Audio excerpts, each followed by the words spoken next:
നമസ്കാരം, എല്ലാവർക്കും എൻ്റെ ചാനലിലേക്ക് സ്വാഗതം. അപ്പോൾ ഞാനുള്ളത് ലക്ഷദ്വീപിലാണ്. ലക്ഷദ്വീപിലെ അഗട്ടി ഐലൻഡിലാണ് ഉള്ളത്. അപ്പം ഇന്ന് നമ്മൾ ഒരു മാർക്കറ്റിലേക്ക് പോവാണ്. അപ്പോൾ നടന്നിട്ടൊരു യാത്ര, നടന്നിട്ടതിൻ്റെ കാഴ്ചകളൊക്കെ എടുത്ത് ഉള്ളൊരു യാത്രയാണ് പോകുന്നത്. അപ്പോൾ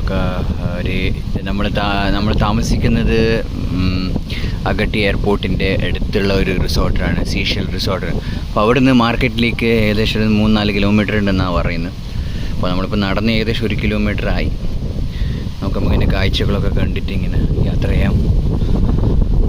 കേരളത്തിനെ പോലെ തന്നെ ഇഷ്ടംപോലെ മരങ്ങളുള്ള, പോലെ തെങ്ങുള്ള, കേരമരമുള്ള ഒരു നാട് തന്നെയാണ് ലക്ഷദ്വീപ്. ഇവിടെ പല പ്രത്യേകതകളും ഉണ്ട്. ശാന്തമായ സ്ഥലം, കോറൽ കൊണ്ട് നിറഞ്ഞ ദ്വീപ സമൂഹമാണ്. കണ്ടോ, ആളുകളൊക്കെ അധികമൊന്നുമില്ല, ആളുകൾ കുറവുള്ളതാണ് ഇവിടെ ഏറ്റവും വലുത്. നല്ല പീസും ശാന്തതയും ഉണ്ട് ഇവിടെ. മദ്യം ഇവിടെ ഹറാമാണ്. ഇവിടുത്തെ കമ്മ്യൂണിറ്റിക്ക് മാത്രമല്ല, ഇവിടുത്തെ ആളുകൾക്കും ഇവിടെ മദ്യം വളരെ ലിമിറ്റഡ് ആയിട്ടേ കൊടുക്കുന്നുള്ളൂ. അതും വളരെ അത്യാവശ്യമുണ്ട് ചില ഐലൻഡുകളിൽ മാത്രം. അതുകൊണ്ട് തന്നെ ഇതിൻ്റെ പിന്നെ വളരെ ക്ലീൻ ആയിട്ടുള്ള ഒരു ഐലൻഡാണ് അഗട്ടി ഐലൻഡ്. ഇവിടെ നമുക്ക് ഒരു ഡസ്റ്റ് പോലും, ഒരു കച്ചറ പോലും നമുക്ക് കാണാൻ സാധിക്കില്ല. പ്ലാസ്റ്റിക്കൊക്കെ സെപ്പറേറ്റ് ചെയ്തതിലൊക്കെയാണ്.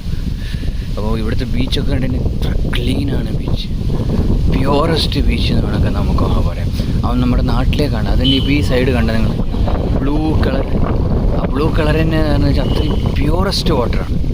ആ ബ്ലൂവിൽ ഉപ്പ് പോലും ഇല്ല എന്ന് വേണമെങ്കിൽ പറയാം. ഈ സൈഡിൽ ഇച്ചിരി ഉണ്ട്.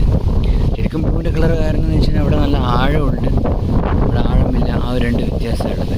ഇവിടെ ഈ സൈഡ് കോറൽസ് ഇഷ്ടം പോലെ ഉണ്ട്. ഇതാണ് ഇവിടുത്തെ local cricket കളിച്ചുകൊടുക്കുകയാണ്.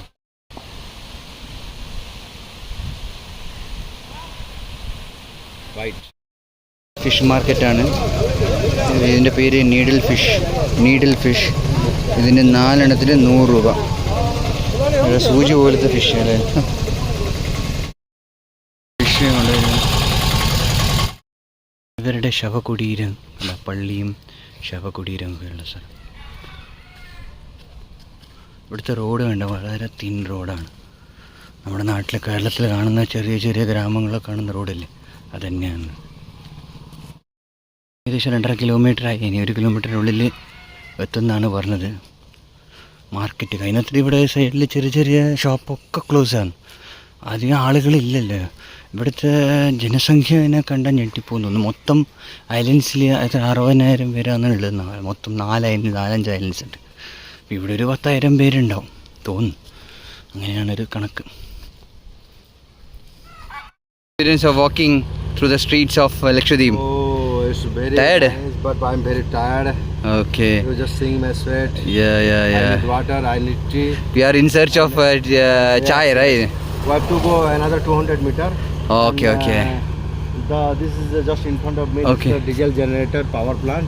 Okay. And only thing is the Agatti Iceland, that here the electricity they are manufacturing from the diesel generator. Okay. And supplying to the whole Iceland. Are you okay? So here it's they generate the electricity from a diesel power plant. Yes. From And whole island will get that power from there. Yes. Okay, that is a very great information that no one knows. And second thing I want to share, that is the electric pole are not in, and the electric connection, the wires are not moving from this pole to that pole, and all the electric connection that move through inside the soils. This is very good thing. Why? Because due to the time of air and situations of tides, the trees fall down in the Yes. poles. And you know, in Kerala it still it goes on the top only, but in Lakshadweep it goes underground. Yes. So it's huge development. It's a huge development from the Lakshadweep side. Okay, but it is this is a part of this locality is very small and structural development is small. That's why they are managing through the diesel generator. Okay. And it is, I think it's not quite possible Okay. to fulfill the requirement of the big electricity problem. Correct. So let's go. Diesel power generator where the Lakshadweep island gets the whole power.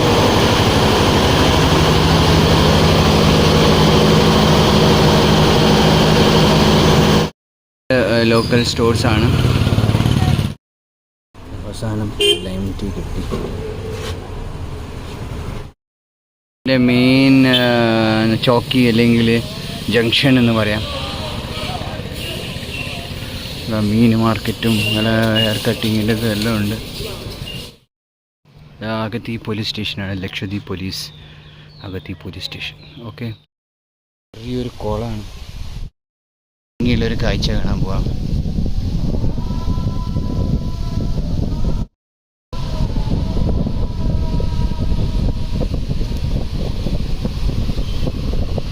വാ,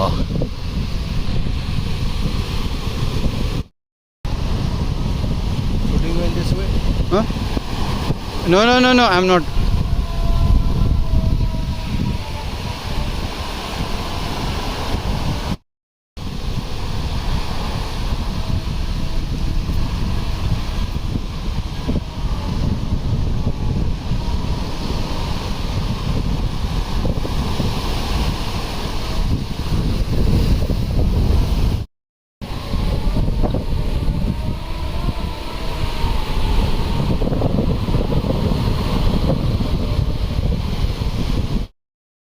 Omelette in fish shape.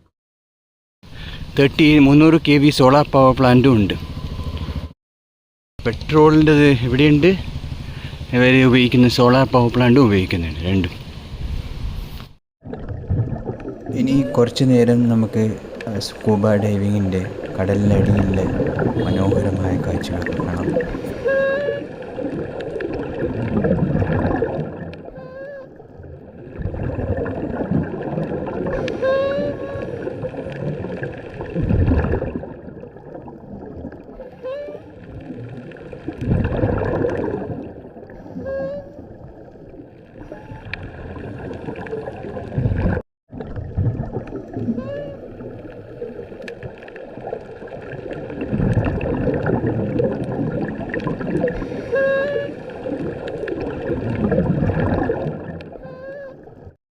ഇതാണ് ലക്ഷദ്വീപിൻ്റെ കാഴ്ചകൾ. അവിടുത്തെ പല എങ്ങനെയാണ് power ഉണ്ടാക്കുന്നതും എങ്ങനെയാണ് കാഴ്ചകൾ, എങ്ങനെയാണ് ടൂറിസം, അപ്പോൾ അതിനെക്കുറിച്ചുള്ളൊരു ഡീറ്റെയിൽ വീഡിയോ ആണിത്. അപ്പോൾ എല്ലാവർക്കും ലക്ഷദ്വീപും എൻ്റെ ഈ വീഡിയോ ഒക്കെ ഇഷ്ടപ്പെട്ടെന്ന് കരുതുന്നു. ഇഷ്ടപ്പെട്ടെങ്കിൽ ലൈക്കും ഷെയറും സബ്സ്ക്രൈബൊക്കെ തരിക. അപ്പോൾ ഇനി അടുത്ത നല്ലൊരു കാഴ്ചയായിട്ട് വരാം, വേറൊരു സ്ഥലത്ത്, വേറൊരു ലോകത്ത്. അപ്പോൾ ഇനി നല്ലൊരു അടുത്തത് കേരള കാഴ്ചയായിരിക്കും, അത് കാണാൻ മറക്കരുത്. അതുകൊണ്ട് ബെൽ ബട്ടൺ അമർത്തുക, എന്നാൽ പിന്നെ എൻ്റെ വീഡിയോ ഒക്കെ വരുന്നൊക്കെ കാണാം. Okay, take care, bye. പിന്നെ ഇനി ലക്ഷദ്വീപിനോട് വിടാം. ഇനി എപ്പോഴെങ്കിലും തിരിച്ചു വരാം. ഇനിയും ഐലൻഡ്സ് കാണാനുണ്ട്, അത് നോക്കിയിട്ട് നമുക്ക് ഇനി തിരിച്ചു വരാം. അലയൻസ് ഫ്ലൈറ്റിലാണ് തിരിച്ച് കൊച്ചിയിലേക്ക് പോകുന്നത്. അപ്പോൾ പോകുന്നതിന് മുമ്പായിട്ട് എയർപോർട്ടിൽ നിന്നുള്ള കാഴ്ചകളും വേണമെങ്കിൽ നോക്കാം. തിരിച്ചിറങ്ങുമ്പോൾ ഗ്ലാസ് ക്ലിയർ അല്ലാത്തതുകൊണ്ട് കാണാൻ പറ്റിയില്ല. Okay, this is the air India. Air ഇന്ത്യയുടെ ഒരു സബ് ഫ്ലൈറ്റ്സ് ആണെന്ന് വേണമെങ്കിൽ പറയാം, അലയൻസ്.